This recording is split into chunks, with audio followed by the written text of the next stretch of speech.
Hello guys, in this video I am going to show you how to set the language in the Salam Air application.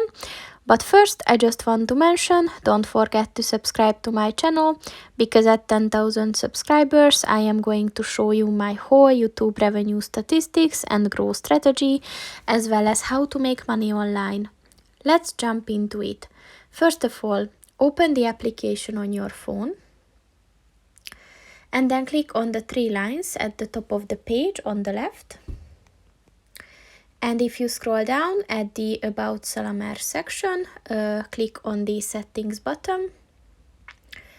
And then click on the Language button.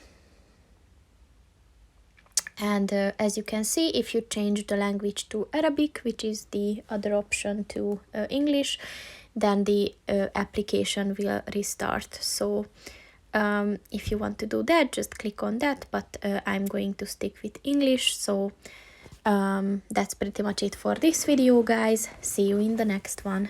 Goodbye.